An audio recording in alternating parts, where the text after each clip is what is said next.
Dolphins, the greatest football team.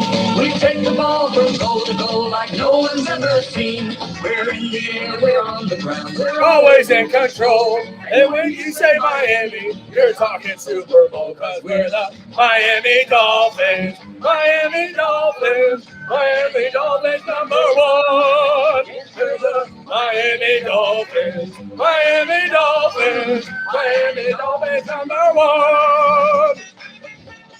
All right, Pops, you seem less than enthused by that song. Ladies and gentlemen, welcome to episode I wrote that song. 27 of Bottoms Up, Fins Up. Very proudly part of the Fins Talk Sports Network. Pops, what's going down?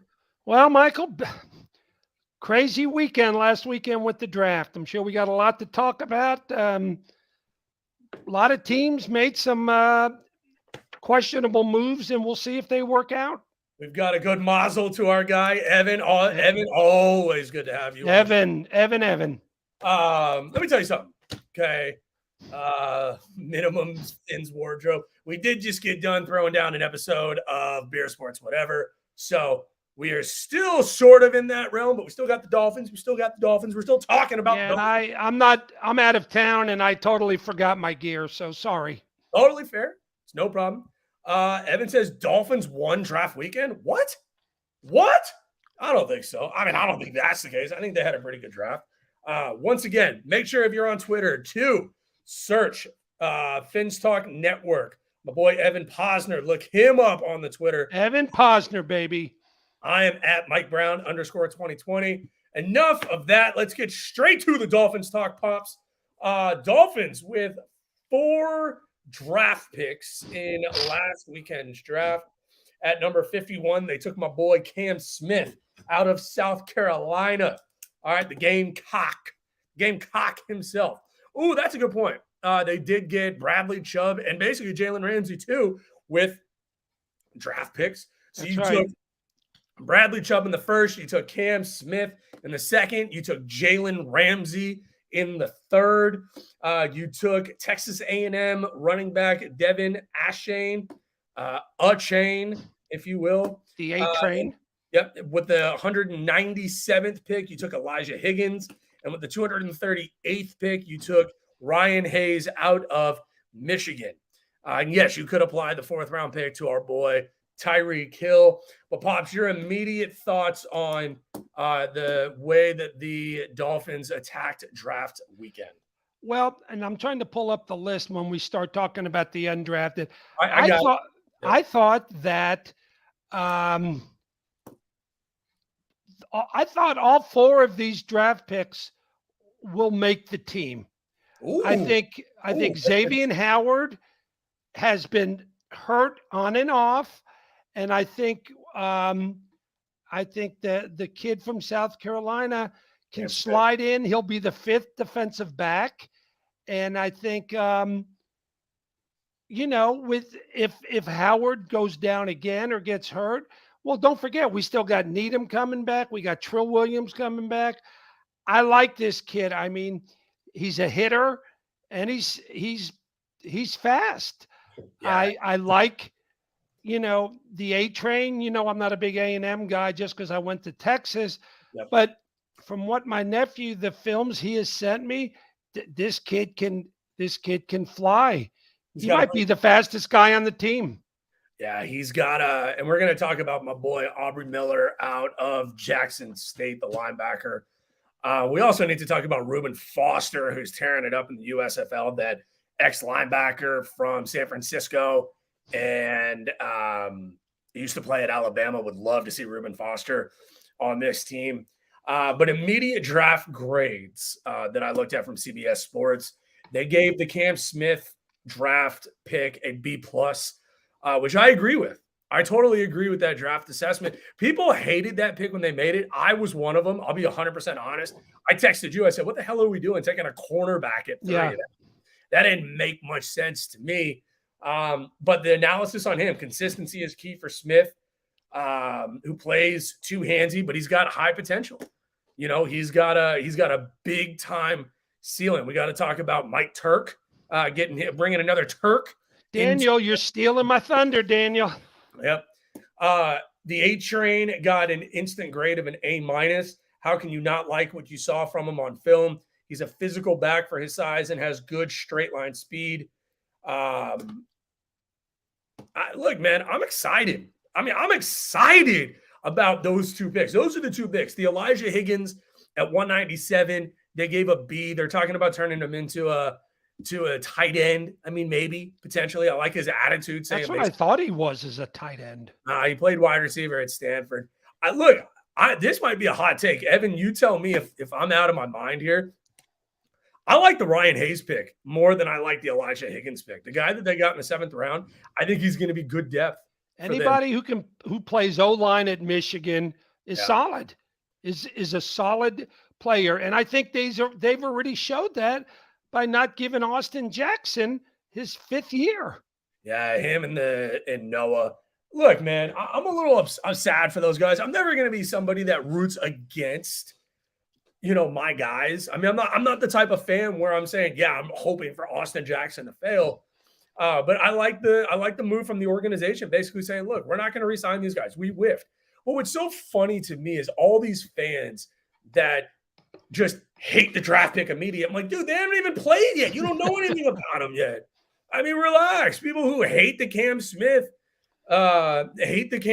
pick. I'm like, dude, let him get on the field. Let me see what he's got. Yep. And the guys are back in the building this week. I got to tell you, seeing Jalen Ramsey with the aqua and the orange on, it gave me a little bit of goosebumps. I'm not going to lie to you. Yeah, he's a real deal. I think so. I love the AJ will get another shot. Noah regret became a corner, was wide receiver when he started college. Yeah, that's a good point. I think Austin Jackson's going to get one more shot. Mike McDaniel is on record saying that, you can't judge a guy 1 year into a system, which is what Austin Jackson is. Austin Jackson has only been a part of a McDaniel system one time. Are you a little surprised the Dolphins did not take a quarterback anywhere at any point? Absolutely not. Okay. Now look, No, I think Mike White is a young Mike White is a young veteran, if that makes sense. Okay. Yeah. Came back home to Miami. And then you've got Skylar Higgins. Skylar Thompson. So I think they're set. Let's face it. No, let's not even go there. Yes, I'm not surprised they didn't take another quarterback. No. Interesting. So, they're Daniel. First of all, Daniel, thank you for joining the show. Daniel. Want the Jets opening Sunday night. Oh, so excited. In Miami. I'm looking at the list of undrafted guys that they signed. Got a defensive lineman from USC. They did sign Arkansas State quarterback James Blackman. So that could be some depth there, a competition maybe for Skylar Thompson. But the one guy that I want to look at most is this kid out of Jackson State, Aubrey Miller at linebacker. I think has the best chance of any of these undrafted guys to make the team. The kid's got size. He's got speed. He was coached right. I could see a guy like Aubrey Miller fighting for a spot on this team. He 5'11", 229. A little small, but he can hit. The dude can flat out, punch you in the mouth like your mother, told him to. And some of these guys will definitely be around for special teams, okay? Yeah, but you got to wonder, where is Tyndall? Channing Tindall. He's there. He's going to be good depth, man. We got to talk about this, right? You look at the AFC right now, AFC top to bottom, scary. The AFC is flat out scary right now. You're going to have to put up some points. I'm glad that they drafted Cam Smith. Totally am. But in order to compete in this AFC, you're going to have to score points. And I don't know. I look at what they did, and I love the A-Train pick because I think that kid is going to be special. And I got news for you. Even after drafting him, I don't know if the Dolphins are done in that running back room because I think Dalvin Cook is going to be a Dolphin. That's the word.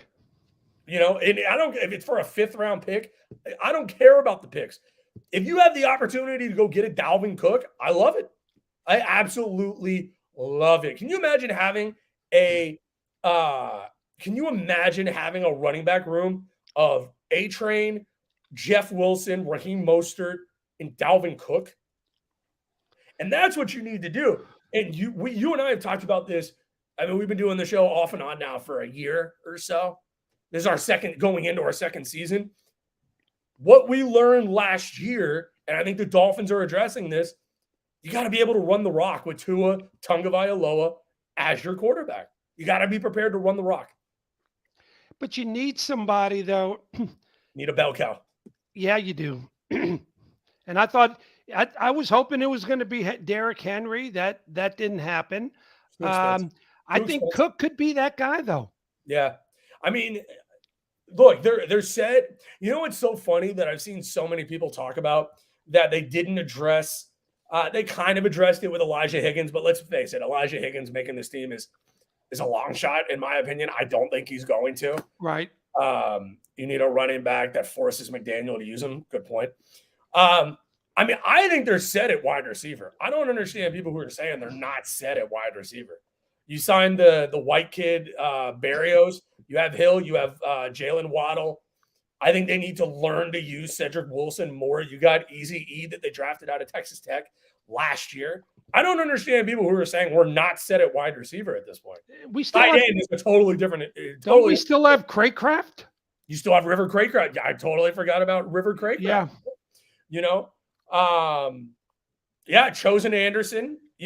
Oh my God, I totally forgot about him. We're good at wide receiver. Wow. I think they could use another tight end. I think that could be addressed. But look, some hot takes. This is things that I've come up with that I want your take on. Out of the draft class, I think Devon Achane is going to be the best draft pick in 3 years. I think he's going to be a better draft pick than Cam Smith. I like Cam Smith, but I think whether it's here or somewhere else, I think Devon Achane is going to be the best draft pick of the 4, and I don't even think it's going to be close.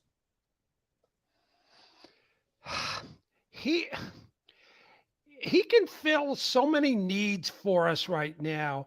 I think on opening night, day, whatever, I think he's your kickoff returner. That's Braxton Berrios. Okay. I really don't want to see Devon Holland returning kicks or punts. No. I think you've got to figure out a way to get the ball into A-Train's hands as much as possible. Yeah. And if it means lining up with 5 wideouts and him, go for it. Absolutely. Oh, I'm totally with you.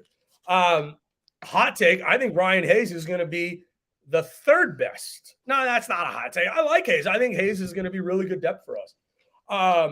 Did you see this week the video of Vic Fangio with the guys already working? Oh, Vic Fangio. I don't think people forget about the Vic Fangio hire by the Dolphins because it was literally right in the middle of Super Bowl week, I feel like. That is so understated how big of a hire this is for the Dolphins. Massive potential with that Vic Fangio hire. And shout out to our boy, Darth Cater Kahoo on Star Wars Day. Today's May 4th. I totally forgot about him. Yeah. So you got to figure you got him, you got Trill Williams, you got Needham, you got Cam Smith, Brandon Jones is coming back. Devon Holland is going to be even better this year. You got David Long, who you signed from the Titans. Oh, I forgot about David Long, and you got the linebacker. Hey, Mom.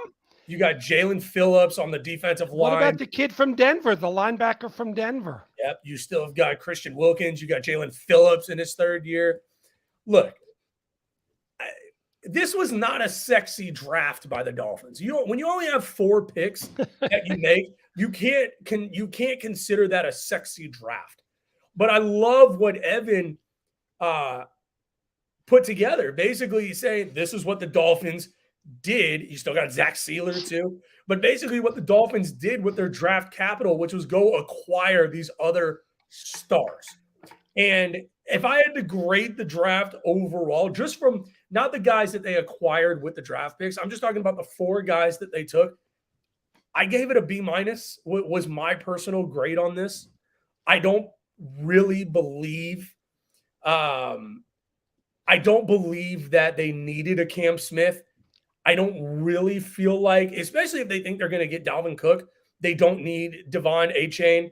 And then I don't consider anything in the 6th or 7th round as viable draft picks because those are just shots in the dark. So the 2 main guys, I don't feel like they were positions of need. But Evan makes a great point that they drafted for best player available versus filling a need. They just put more talent on this roster, and you see how it shakes out. And for that, I applaud this front office. Did it surprise you, some of the guys like Jamal Gibbs, who went 1st round? A lot of people saying he was going to be around in the 2nd round. You know, Jahmyr Gibbs out of Alabama. I'm sorry, Jahmyr Gibbs. I'm sorry. Jahmyr Gibbs going 12th. I think Detroit panicked in that pick. I feel like they saw Bijan Robinson go off the board at 6 to Atlanta, which I love that pick for Atlanta. You put Bijan Robinson on the same team as the oh God, why can't I remember his name? The tight end, Pitts, that they got from Florida. From Florida. Yeah, thank you. That was a great pick by them. No, it's not shocking to me. But look, value-wise, you're talking about getting a kid who can run a sub 4.40 in the 3rd round, and it's got some decent vision. And the A&M guys that you and I have talked to, who watch a lot more A&M football than you and I do, because I mean, if I never watch an A&M game ever, I would be, they love this kid. They think the world of this kid. He said that he was basically their entire crappy offense that Jimbo Fisher has put together in College Station. Yeah. So I think it's a great pickup by the Dolphins. So, I mean, if you had to grade the draft, what would you give it? You have to look at it. I mean, 4 picks. I give it a B. Mm-hmm. I give it a B. I think you got to understand too. I think Cam Smith, once they figured out that 6 times a year you're going to face Josh Allen, Aaron Rodgers. Well, Mac Jones doesn't really count. There's a lot of, Mahomes. They play Kansas City this year. Well, Mahomes, Lamar Jackson, Joe Burrow, Deshaun Watson. The AFC South is loading up on young talent. The AFC is just, I mean, it's a gauntlet. I mean, I can't think of another word to describe it besides gauntlet. Yeah. That's what it is. So I think the Dolphins did a good job in the draft. I think they could have done a little bit better in certain spots, but I'm not going to complain about it. I do want to get your opinion on this post draft. According to Bleacher Report, the Dolphins come in at number 10 team in the NFL, according to Bleacher Report. I'll give you the teams literally in descending order. Descending order means I'm going to go from 9 to 1. Thank you, Michael. You're welcome. Go to 9 to 1. And you tell me if you feel like the Dolphins are correctly positioned where they are, and if you disagree with any of the teams in front of them. Now, wait a minute. Are you talking about, when you say post-draft, are you talking about undrafted free agents or no. Strength of team? No, just who, in Bleacher Report's opinion, who are the top 10 teams in the NFL. Okay. So I already know one I'm going to hate, but go ahead. Yeah, number 9 are the Jets, Chargers, Cowboys, Ravens, 49ers, Bills, Bengals, Eagles, Chiefs. So let's go from 1 to 9, and you tell me if you agree. Okay, 49ers I disagree with. Oh, you think we're better than San Francisco? I don't think Brock Purdy's going to play this year. Yeah, I mean, you still have Lance who's a top 5 pick in the draft, though. Huh? You still have not Trey Lance. Whoever the hell is going to play quarterback for them at this point, because Lance, I think, is still hurt. The 49ers are so legitimately deep on the defensive side of the ball. Who's their quarterback? Who did they just sign? Blaine Gabbert or somebody like that? Well, they say that's Sam Darnold. All right, like I said. Okay, No, go ahead. But you did see in Shanahan's system that you don't necessarily need a stud. It's literally get the ball to Deebo Samuel and to Christian McCaffrey. Objectively speaking here, right now, if they played on a neutral field, both teams healthy, San Francisco is a better team. Without Brock Purdy or Trey Lance, yeah, I could see that. So the Chiefs are a better team. The Eagles are a better team. The Bengals are a better team. The Bills are a better team. I'm going to say the 49ers. I got to tell you, the first one that I get to that I don't feel like is better than us, I don't think Baltimore is better than the Dolphins. Totally not. Totally agree. I got to tell you, we haven't done we do a show every 2 weeks now. Christian Wilkins is getting his deal done in June. As soon as that money becomes available from the post Byron Jones, one of the worst free agent contracts ever handed out by Miami, by the way. That deal will get done. Lamar Jackson has literally won a playoff game, and you're giving him $180 million guaranteed. I mean, that's like giving Kyler Murray that money, which I didn't agree with either.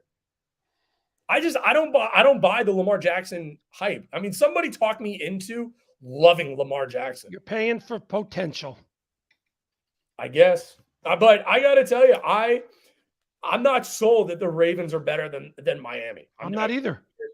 Dallas is interesting, though. Dallas is an interesting one to me.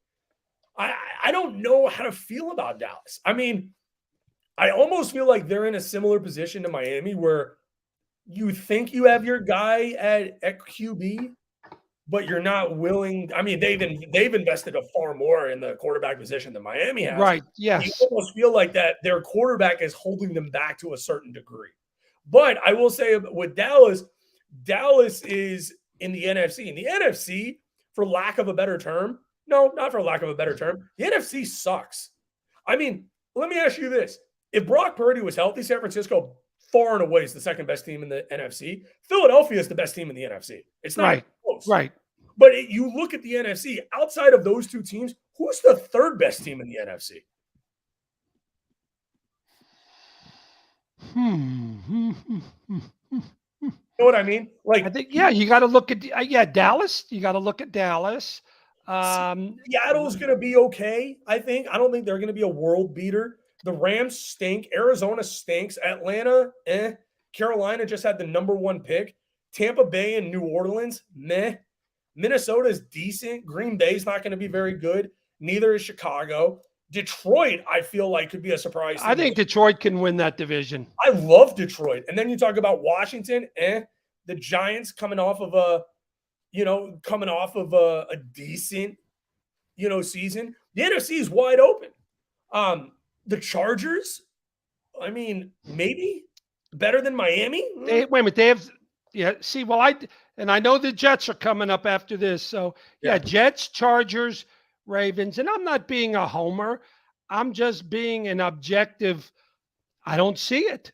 Yeah, I got to tell you, this is about right to me. I mean, I would put Miami somewhere between 9 to 12 right now. I think a lot comes down to, good point by Evan, defensive coordinator, the loser Brian Flores.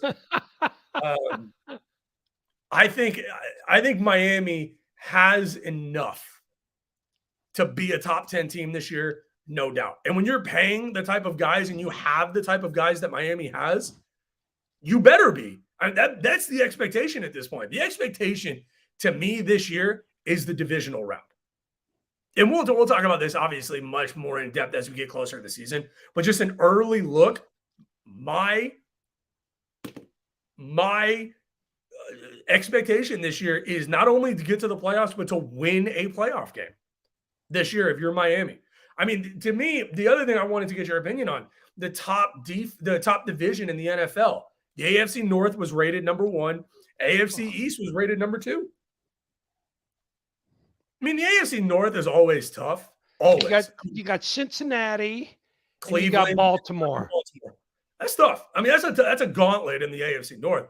But I mean, you're talking about in the AFC East. I would put the AFC East above the AFC North, and I think it's close. I was going to say it's not even close. It's close. The AFC East is much tougher to me than the AFC North because you talk about quarterback play alone.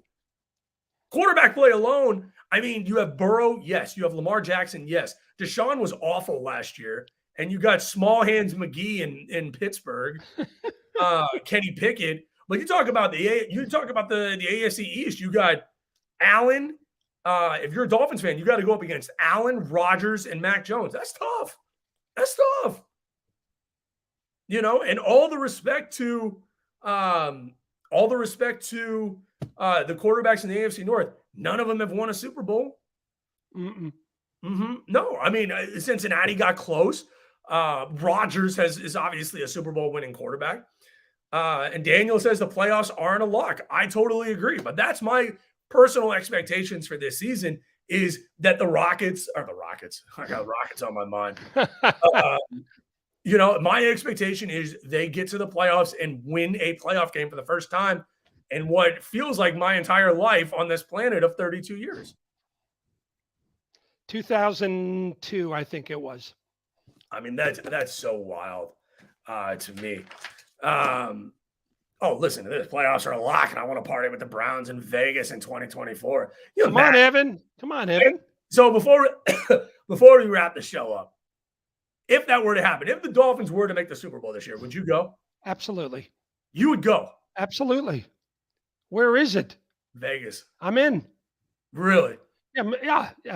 Yes. You buy it?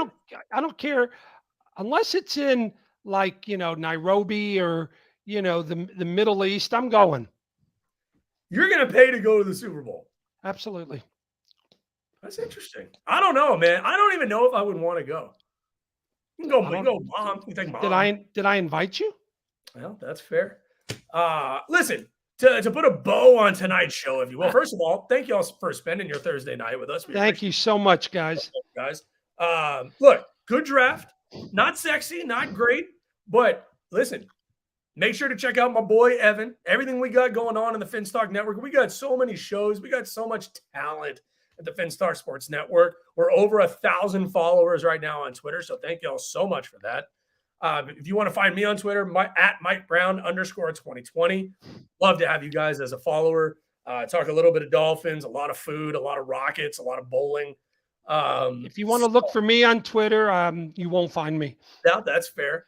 I have a question before we wrap it up. Mm-hmm. What is your? It's a two-part question. What's your feeling on the Daniel Turk signing, and why do you think they didn't re-sign Morstead? Well, I think it's a combination of a lot of things. I think the Turk signing, I think, is good depth. I think it's good training camp competition, if nothing else. Evan, if you want thoughts on Udoka, check out the Dream Shake Facebook page, and you can come hang out with us at 9:00 as my boy Jeremy and I talking all things Rockets. Come on, Evan. Look, I think it's a combination of a lot of things. I think a lot of guys switched around teams in the AFC East like nothing I've ever seen before. And look, I think Michael Turk, has as good a shot as anybody as being the new punter for this team. Who is his competition? I gotta go look it up. Unfortunately, I don't know what their current punter situation is. At the end of the day, I mean, if you're a halfway decent punter, I mean, I'd like to have you on the team, and field goal kicker, Jason Sanders. Well, see, that's my feeling. I think, and I'm looking at this list right now, and I don't think I'm going to find a kicker on here. I think there needs to be some competition for kicker this year. As much as I liked Sanders a couple of years ago, dude, he killed us last year. Yeah, the Dolphins should take a look at Josh Bailey. There you go. Yeah, they can do anything. Look, if they can improve the roster at all, they need to do it. And I got to tell you, before we sign off, look, at the end of the day, that's my expectations is, get to the playoffs, win a playoff game. The Dolphins right now, their mentality, this roster, they're telling their fan base, it's a Super Bowl or bust mentality, which is what it should be every single year. Agreed. But if there's an opportunity to improve the roster at all, you go do it. That's why they're in the mix for a guy like Dalvin Cook. If Taylor Lewan, by the way, I don't know if you saw that story. That's a crazy story. He's suing Dr. James Andrews because he feels like he screwed his knee up from his procedure 2.5 years ago. Really? Yeah. So he literally filed that lawsuit over the weekend. So Taylor Lewan, I know he's been connected to the Dolphins. If he's healthy, they should take a look at him. And look, it's Tua or bust at this point. And the thing is, Tua's got basically a 1-year trial run. Stay healthy and go ball out. When he was healthy last year, he had, Cam Fleming, Alabama offensive lineman. If he's healthy, bring his ass in too. Listen, if you're big enough and you can block, bring them in. I don't care if they got to go to WWE, go find some sumo wrestlers. I don't care at this point to keep my boy clean. The bottom line is when Tua was healthy last year, he was a top 3 quarterback in the AFC, and it's not even close. So take the time to get the Tom Brady out of your mouth. We're not talking about Lamar Jackson. We're not talking about any of that. Now, if Joe Burrow can't get a deal done in Cincinnati, we can have that conversation. But you have any final thoughts before we wrap the show up tonight? I think right now, the next couple of weeks, you'll probably hear a lot of rumors, a lot of this. But like you said, and Evan said, after June 1st, there will be some more money to be had. Yeah. And which I think means, Wilkins, and I think Zach Seiler, and I think Cook. Yeah, I would love Christian Wilkins is a deal that has to get done. Yeah. There's no ifs, ands, or buts. That he's a core guy for you. But look, the Dolphins also have to keep some money open for the next couple of years. Jalen Waddle, Javon Holland, 2 names that jump out that both of those guys are going to need new contracts. So we'll see. Dolphins Thursday, always great to have you. Once again, make sure to follow the Finstock Sports Network on Twitter at Finstock Network. You and I will be live from Seattle in 2 weeks before we get aboard our cruise to Alaska, where we're going to try to do a show from on the ship as well. So make sure you guys are on the lookout for that. Make sure to check out all of the incredible programming going on right now with the Finstock Sports Network. It's so exciting. Evan's got a great show. We got wrestling shows. We got basketball shows. We got everything going on there. So make sure to check us out every day of the week that ends in Y. It's 8:33 p.m. Central Time. New England sucks. Buffalo's never won a Super Bowl, and the Jets ain't doing anything with Aaron Rodgers. We'll talk with you in 2 weeks, ladies and gentlemen. Thanks, everybody, for tuning in.